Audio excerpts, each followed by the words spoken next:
Brad Biggs and Rich Campbell here with the Chicago Tribune after the Bears practice Sunday morning. First practice in full pads today. Didn't see any goal line drills. Did see some one-on-one pass rush drills. I thought Nate Collins, the defensive tackle, looked really good there.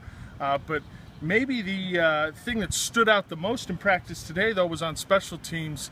A little bit of struggles for the long snappers. The Bears are obviously trying to replace a mainstay in Pat Manley. The guy was outstanding for so long with the organization. Chad Rempel with a high snap today, which is hard to do to the 6'4", 6'5" punter Pat O'Donnell, and then bounced one back there as well. Brandon Hartson was more consistent. He did have one kind of below the thighs, I thought, and that's going to be a concern here, Rich.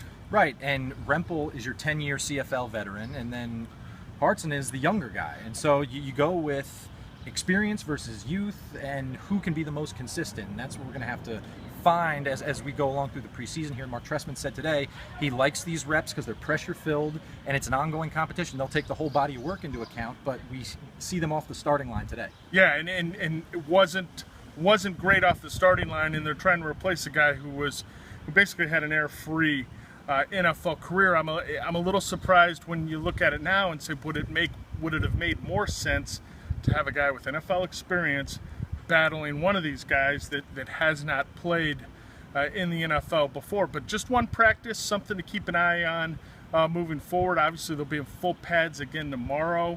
Another thing that stuck out to me, not a huge thing, but Chris Williams, who's fighting for a roster spot, would be probably a primary returner.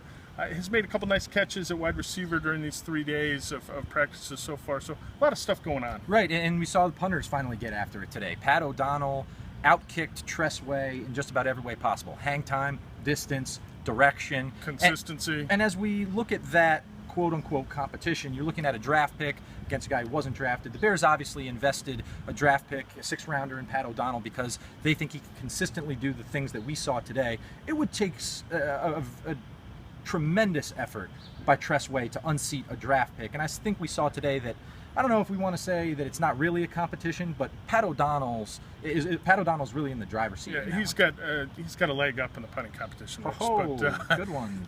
So check back for more coverage all week at ChicagoTribune.com. We'll be here.